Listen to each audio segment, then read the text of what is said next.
bahwa penyuluh bahasa Bali ini terlepas dengan sekolah begitu ya, karena programnya memang berbeda. Sebenarnya tugas dari penyuluh ini apa?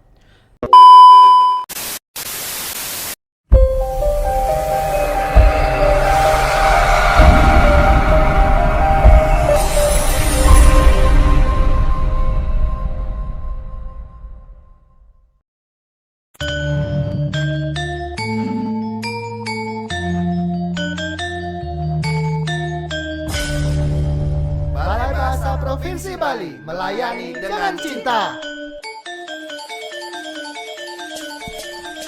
Salam bahasa, sahabat bahasa di mana saja sahabat bahasa berada. Senang sekali saya Nyoman Sutrisna dapat kembali hadir menemani sahabat bahasa dalam program Bincang Bahasa dan Sastra, sebuah program yang digagas oleh Balai Bahasa Provinsi Bali untuk menyampaikan informasi kebahasaan dan kesasaan kepada masyarakat. Bincang Bahasa dan Sastra disiarkan melalui Studio Subasita Balai Bahasa Provinsi Bali. Sahabat bahasa, bahasa Bali merupakan salah satu bahasa daerah yang ada di Indonesia dan wajib untuk dilestarikan. Salah satu usaha untuk melestarikan bahasa Bali adalah dengan adanya penyuluh bahasa Bali. Di Studio Subasita kali ini sudah hadir Koordinator Penyuluh Bahasa Bali Provinsi Bali. Beliau adalah Bapak Wayan Suarmaja SPD. Selamat datang Pak Wayan ya. Selamat datang Pak Wayan. Kalau biasanya saya manggil Maja gitu ya. Panggil Maja aja. Ya, seperti tadi yang saya sampaikan bahwa Suarmaja, Maja ini adalah koordinator penyuluh bahasa Bali di Provinsi Bali. Mungkin sebelumnya saya bertanya mengenai penyuluh bahasa Bali ini. Ini prosesnya seperti apa kalau penyuluh bahasa Bali ini? Penyuluh bahasa Bali ini terbentuk gitu ya, Bu. Sebenarnya dari kegalauan dari lulusan bahasa Bali ataupun yang sastra Bali dan lain sebagainya ketika ada kurikulum 2013. Nah, di bawah komando teman-teman yang dalam hal itu dari senior, dari dosen-dosen, banyak yang galau gitu. Artinya ini ada lulusan bahasa Bali tetapi tidak akan terserah. Ya, tidak dimanfaatkan begitu ya. Ketika ada isu bahwa bahasa Bali itu di dalam pengajaran ini, dalam pendidikan akan diintegrasikan di dalam seni budaya. Sehingga yang darinya di awal itu bahasa Bali menjadi muatan lokal. Ada mata pelajaran mata begitu ya. pelajaran sehingga harus berbagi jam dengan seni budaya. Seni budaya tadi. Nah, kami termasuk Tiang sendiri waktu itu udah semester gede, sudah kuliah sekian tahun, mau tamat. Ternyata menemukan fenomena seperti itu. Aduh, gimana ini gitu.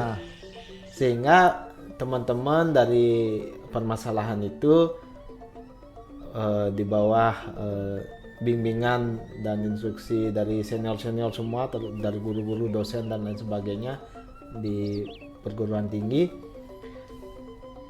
akhirnya kita menyampaikan aspirasi, melalui ke DPRD provinsi dan waktu itu ke gubernur juga, sehingga dari aspirasi itu singkat cerita akhirnya muncul pergub terkait dengan pengajaran bahasa Bali itu wajib minimal 2 jam di pendidikan dasar dan menengah. Dalam 1 minggu, 2 jam dalam 1 minggu gitu ya. Ya, sehingga masih ada nafas. Betul. Ya, secara dari lulusan ya, dilihat dari lulusan masih ada kesempatan teman-teman yang lulus bahasa Bali itu untuk diserap, untuk bekerja gitu lah istilahnya.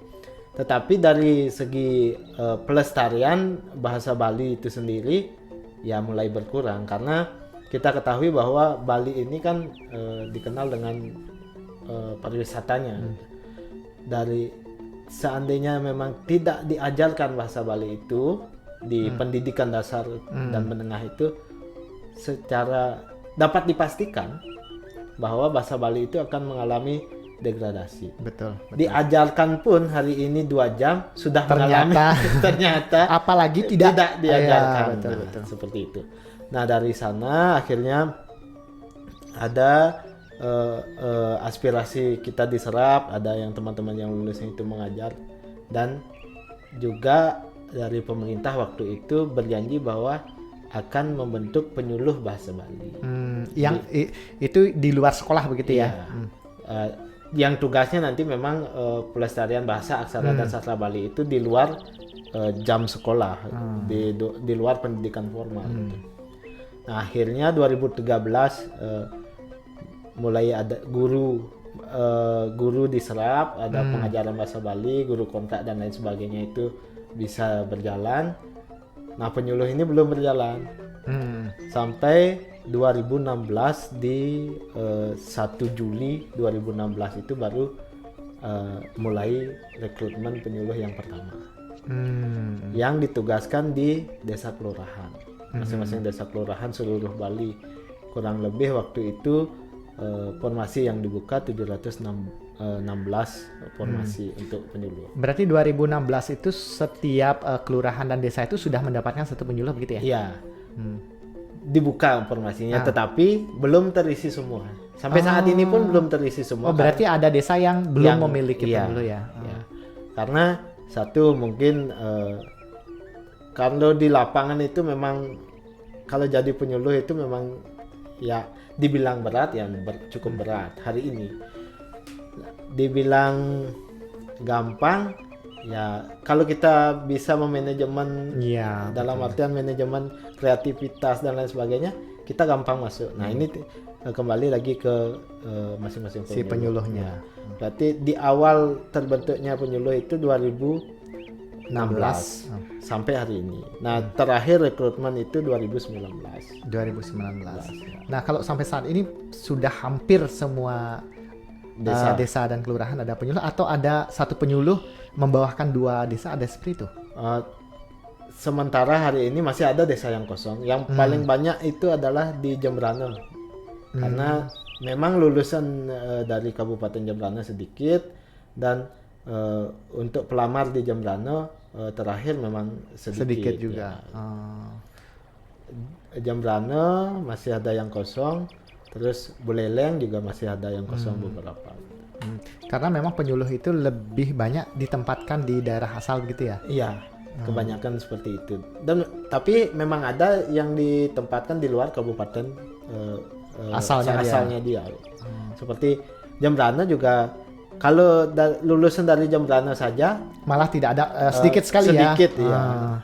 Makanya harus ada lulusan yang di luar kabupaten itu yang mau mengabdikan dirinya di Kabupaten Jembrana.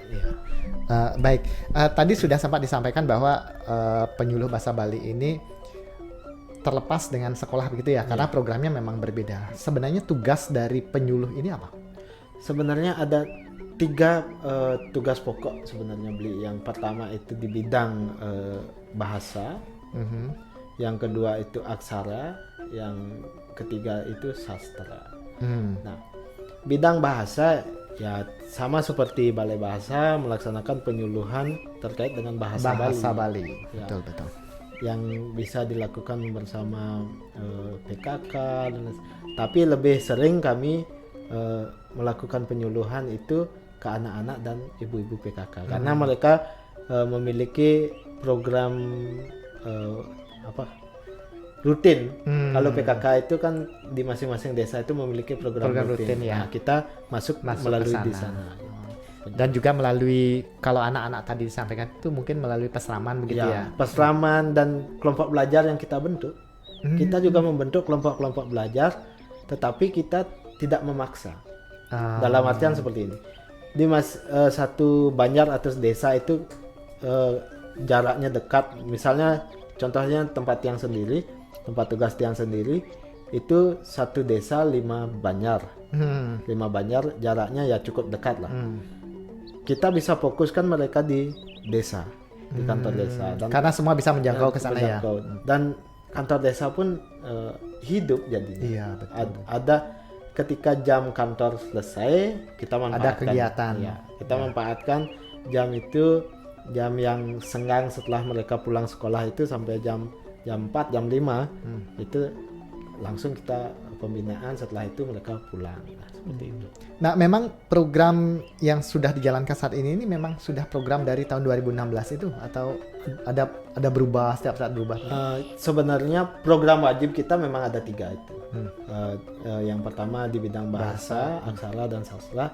Nah, bentuknya di masing-masing kabupaten kota itu dikembalikan ke teman-teman kreativitas. Tapi kalau kelompok belajar itu wajib. Nah, karena itu bagi kami di Penyuluh adalah tempat untuk kita mensosialisasikan dan mengajarkan terus bahasa Bali itu, baik bahasa, aksara maupun sastra di kalangan peserta itu. Kita peserta kami ini ada yang anak-anak, ada yang remaja, dan ada juga yang dewasa. Nah, yang dewasa ini waktunya fleksibel karena ada tanggung jawab, kesibukan dan sebagainya. Nah, kalau anak-anak kita bisa tentukan, kita sepakati dengan anak-anak waktunya kapan kita belajar gitu. Baik. Dan kegiatan yang dilaksanakan oleh penyuluh ini secara tidak langsung harus bekerja sama dengan pihak desa atau desa adat begitu ya? Iya. Kita tidak bisa kita datang nih bawa program, ayo Pak, ayo Jero Benesa, niki Margiang dan lain sebagainya. Nggak bisa. Kita harus kolaborasi karena kita tugasnya di lapangan memang kita tidak bisa tentukan waktunya seperti jam kantor. Kita kalau sore misalnya diminta ya kita harus siap gitu. Nah, kalau dari kacamata Maja sebagai seorang koordinator penyuluh ini, dari tahun 2016 sampai sekarang bentuk kegiatannya masih tetap seperti dulu atau Anda berkembang dan perkembangannya seperti apa? Kita selalu berusaha berinovasi, Bli. Yang pertama yang dari sosialisasi konvensional ya. Kita ketemu masyarakat langsung dan sebagainya. Dengan perkembangan teknologi dan zaman hari ini kita mulai merambah ke dunia teknologi melalui channel-channel dan lain sebagainya. Kita kemas lah. Materinya mungkin masih sama. Masih sama, betul. Tetapi kemasannya yang berbeda. Penyampaiannya juga berbeda ya. Cara penyampaiannya juga berbeda. Kalau dulu mungkin Beli pernah mengalami kalau kita belajar bertembang dan lain sebagainya, kalau salah pasti dibentak. Gitu kan sing bisa. Betul. Caranya yang sekarang disesuaikan dengan perkembangan begitu ya. Karena kalau hari ini kita ajak para generasi muda, generasi tiang lah, itu agak ngeboyo. Betul. Artinya seperti bikul pisuhin gitu ya. Iya. Ajak ngotang bahasa Bali. Apa kan nih bahasa Bali? Betul. Kalangan geno masih agak sesayangan, tetapi kalau dilihat secara lebih mendalam di Sanjan sing tawang deh. Biar semakin dipelajari malah semakin tahu kalau kita masih kurang. Iya. Karena teknologi sekarang berkembang. Mungkin 2016 media sosial, walaupun sudah ada media sosial, tapi tidak terlalu signifikan hari ini seperti saat ini. Ya. Pemanfaatan media sosial itu juga digunakan oleh teman-teman penyuluh ya. Sangat membantu Bli dalam sosialisasi apapun itu yang kami lakukan. Yang pertama, misalnya penyuluhan bahasa seperti itu. Kita melalui media sosial. Ada ketika misalnya kita salah menyampaikan, masyarakat itu netizen ya, bahasa hari ini ya. Itu komentar di sana. Betul. Karena sekarang ini bebas ya, orang-orang berpendapat bebas. Kadang-kadang kebebasan itu melebihi apa yang seharusnya, betul ya? Iya, benar. Dengan media sosial itu kita tahu, di sini kita ternyata masih kurang. Terus orang yang tidak tahu pun, ternyata bahasa Bali ada gitu, dan mereka tahu misalnya bahasa-bahasa yang tidak lumrah dipakai, itu ya yang harus dipakai dan seterusnya. Betul. Terutama dalam sourcing bahasa Bali itu kan terkadang orang takut menggunakan bahasa Bali karena tidak tahu itu. Gitu. Takut salah ya? Takut salah, akhirnya nggak mau menggunakan. Itu saya bercermin pada diri sendiri. Bulan lalu Februari itu bulan bahasa. Iya. ini menjadi seperti lahannya teman-teman penyuluh ya untuk melakukan kegiatan. Kalau dari teman-teman penyuluh Bahasa Bali kemarin bulan Februari ini kegiatannya apa saja di bulan bahasa? Bulan bahasa itu dimulai tahun 2019 ya. Bulan bahasa Bali ya. Ya, 19 20, 21, 22. Ya, sekarang yang keempat kali. Kalau kami sebut bulan bahasa Bali itu adalah karya agungnya penyuluh. Betul. Karena bidangnya ya itu ya. Sehingga apa yang kami lakukan pada bulan-bulan sebelumnya itu, jadi di dalam bulan bahasa Bali itu menjadi ajang evaluasi. Ajang menampilkan apa yang sudah dikerjakan ya. Ajang hasil apa sih yang dilakukan penyuluh, di samping laporan tertulis ya. Wujud nyatanya apa sih yang sudah dikerjakan. Nah, bulan bahasa Bali itulah yang menjadi panggungnya penyuluh untuk menampilkan apa yang mereka sudah kerjakan. Dan bulan bahasa Bali hari ini 2 tahun belakangan ini kan terbentur pandemi ya. Sehingga kami pun berusaha sekreatif mungkin mengemas di desa itu konsepnya seperti apa, karena mengumpulkan orang itu tidak boleh ya, tidak boleh, tapi kegiatan harus jalan gitu ya. Nah, akhirnya ya manfaatkan media yang ada, teknologi yang ada melalui channel, meskipun ada beberapa kegiatan lomba-lomba itu yang langsung. Nah, gitu. Betul. Dari kegiatan itu di tanggal 1 dibuka dan di akhir bulan ditutup itu bahasa aksara dan sastra Bali di desa di desa dinas, desa adat itu cukup masif. Betul. Dan masyarakat mulai terbuka. Ada kegiatan bahasa Bali, ada lomba dan lain sebagainya. Tetapi generasi muda itu lebih cenderung suka lomba-lomba yang berbau kekinian. Betul. Kalau diajak Dharma Gita dan lain sebagainya, agak gimana gitu beliau. Itu urusan orang tua. Tapi kalau diajak musikalisasi puisi, betul. Terus diajak buat konten-konten yang berbahasa Bali ya, semangat sekali. Betul. Meskipun hadiahnya tidak sesuai dengan apa yang mereka kerjakan, tetapi niatnya untuk itu sangat besar sekali. Karena kadang-kadang kalau anak-anak generasi muda itu melakukan kegiatan itu, orientasi mereka tidak satu uang gitu. Yang penting mereka bisa berkreasi, kemudian dihargai oleh orang, itu yang utama biasanya ya. Yang kami lihat dari laporan teman-teman semua, para generasi muda hari ini itu mereka hanya butuh dihargai. Bukan masalah materi apa yang mereka dapatkan. Mereka dihargai dan diberikan nama. Brandingnya mereka itu, karyanya si A, karyanya si B dan lain sebagainya. Itu udah cukup. Dan semangatnya pasti berbeda. Tapi kalau meskipun hadiahnya besar, mereka tidak diberikan branding dan lain sebagainya, mereka betul. Ya, gitu. Karena untuk mereka itu uang bukan, tapi popularitas yang mereka butuhkan, betul kan ya? Hari ini kan follower yang banyak kan. Iya, untuk menaikkan follower mereka harus punya ini branding tadi ya. Iya, betul.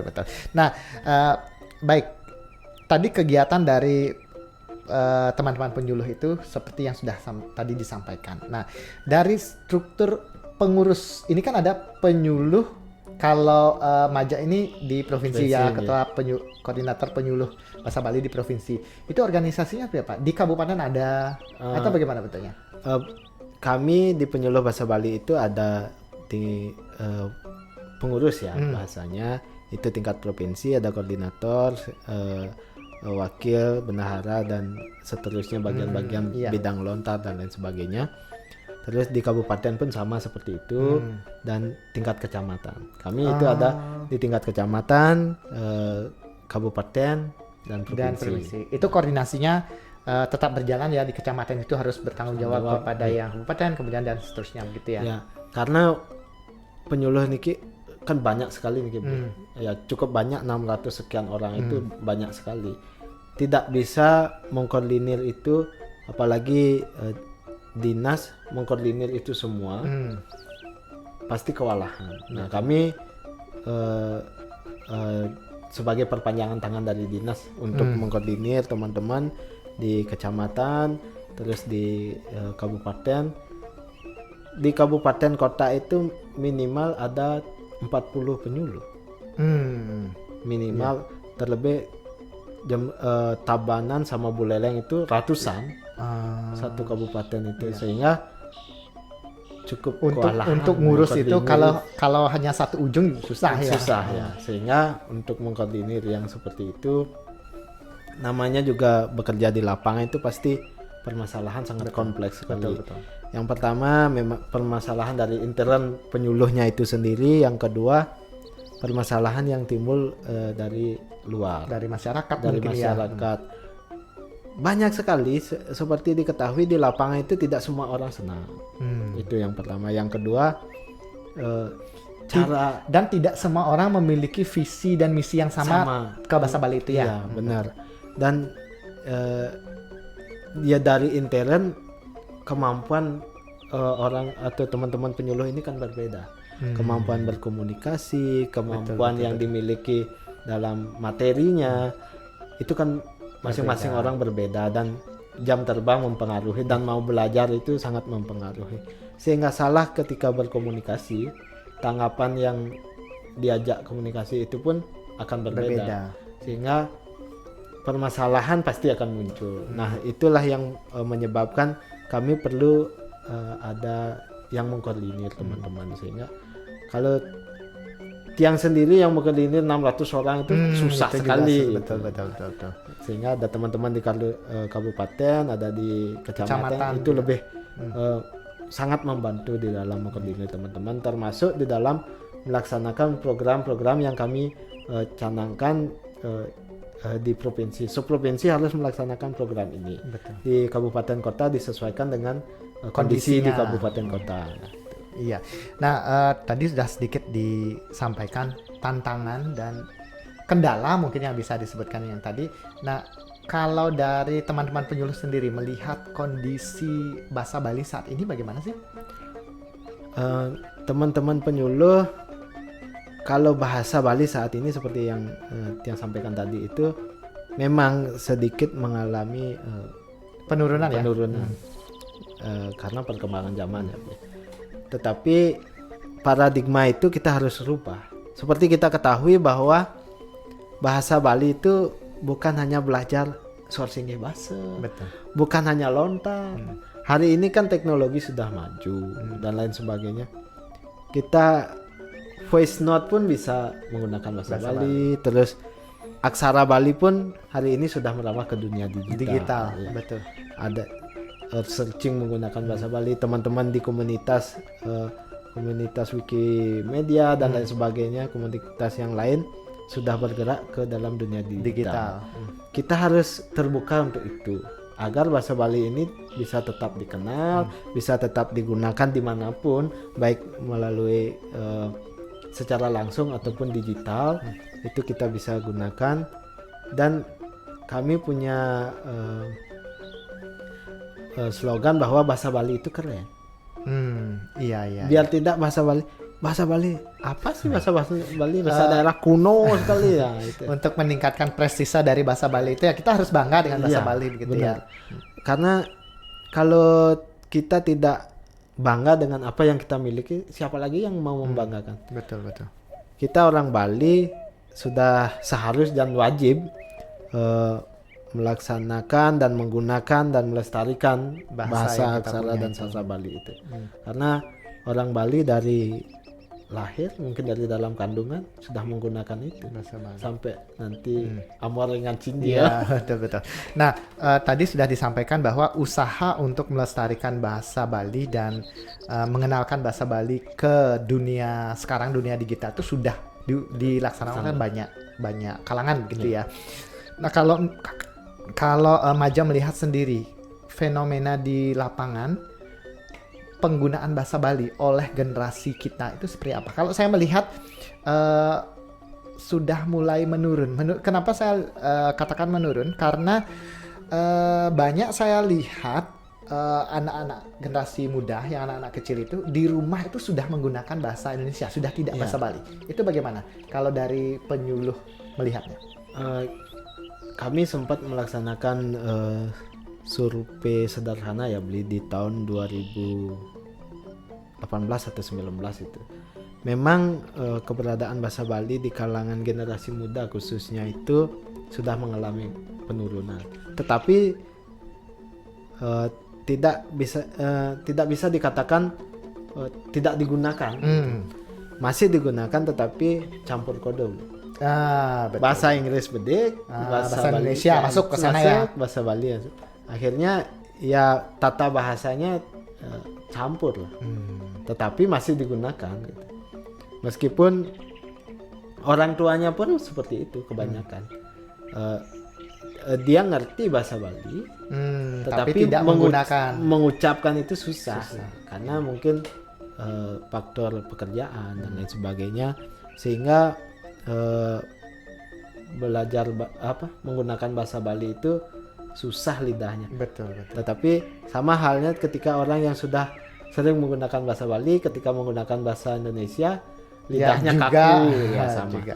Sehingga yang kami harapkan sih semua orang boleh belajar bahasa apapun, tetapi bahasa Bali itu ya jangan dilupakan dan harus wajib sebagai bahasa ibu. Dan memang bahasa Bali kan bahasa ibunya orang Bali. Iya, betul. Itu yang kami dan bagaimana caranya untuk mengatasi itu permasalahan itu, kami berusaha melakukan sosialisasi seperti yang katakan tadi itu melalui media sosial. Ketika melalui media sosial itu orang kan sebagian besar waktunya hari ini itu di dalam media sosial. Duduk sedikit sudah membuka media sosial gitu ya. Ada waktu senggang sedikit dan kami perbanyak wall atau dinding itu dengan konten-konten bahasa Bali. Terlepas dari baik ataupun tepat benar yang kami sajikan itu, sehingga ada kritik dari masyarakat. Betul. Itu ketika ada kritik, ada yang mengatakan ini keliru dan lain sebagainya, kita untuk berdiskusi mencari tahu yang betul ya. Itu kesempatan kami untuk melakukan sosialisasi. Terkadang kami juga sengaja membuat yang keliru. Betul. Saya baru mau menyarankan begitu. Supaya ada respons dari masyarakat ya. Terkadang sengaja kami membuat yang keliru, tetapi ketika ada respon banyak, pastilah kalau di dunia maya itu ada yang ngebully, ada yang memberikan masukan yang positif dan lain sebagainya. Nah, di sana kesempatan bagi kami untuk melakukan sosialisasi penyuluhan. Gitu. Itu juga kita cari trendingnya dulu. Ya, kalau trending, walaupun dia salah mungkin ya trending, di sana kesempatan kita untuk memperbaiki, menyampaikan gitu ya. Saya kadang-kadang begini, kalau di daerah saya anak-anak itu sudah orang tuanya sudah berbahasa Indonesia kadang-kadang dengan anak-anak. Saya sering memberitahu mereka, lingkungan saya, kalau di rumah ayo coba kita gunakan bahasa Bali supaya ada konsep dari anak-anak itu bahwa ini bahasa Bali loh. Kemudian dia ke sekolah, oh ini bahasa Indonesia. Karena kalau di pendapat saya pribadi ini, kalau misal di rumah mereka sudah menggunakan bahasa Indonesia lalu dicampur dengan bahasa Bali, konsep anak-anak tuh bingung, ini bahasa Bali atau bahasa Indonesia sih gitu. Ya, saya menanamkan begitu ke anak-anak saya. Di rumah kami tetap menggunakan bahasa Bali, kemudian di sekolah secara tidak langsung mereka menggunakan bahasa Indonesia gitu. Nah, seharusnya memang seperti itu. Ketika ketemu orang tua, sudah kumpul di rumah, itu menggunakan bahasa Bali. Orang tua pun harus membiasakan menggunakan bahasa Bali, meskipun terselip sedikit bahasa Indonesia ataupun bahasa Inggris. Itu kan tidak masalah, memang bahasa memang begitu ya. Dan memang ketika hanya dengan misalnya ini bahasa Inggris saja. Nah, bahasa Indonesia dia tidak tahu. Terus hanya tahu bahasa Bali aja. Bahasa Indonesia. Malah di penyuluh bahasa Bali aja. Iya. Setiap hari bahasa Bali. Nah, ketika ketemu orang lain, kita pasti komunikasi kita akan terbatas. Iya, betul. Nah, makanya dari itu kami di penyuluh pun kami wajibkan untuk belajar bahasa yang lain. Di samping mendalami terkait dengan bahasa Bali, bahasa aksara dan sastra Bali, harus belajar dengan bahasa yang lain, bahasa asing terutama. Betul. Karena seperti diketahui, Bali ini kan banyak diteliti oleh orang asing. Betul. Baik dari bahasa, aksara, sastra, tradisi dan lain sebagainya. Jurnal-jurnal, buku, referensi yang dikeluarkan oleh orang asing itu apakah berbahasa Bali? Kan tidak. Ada yang bahasa Belanda, bahasa Inggris dan lain sebagainya. Untuk kita mengetahui Bali saja, kita harus mengetahui bahasa lain juga. Betul. Nah, apalagi kita hanya tahu bahasa Bali aja, kan tidak mungkin. Kita tahu bahasa Bali aja, ketika ketemu misalnya teks naskah gitu, Mbak, atau prasasti lah yang tertulis, pernah diteliti oleh siapa gitu, oleh peneliti asing.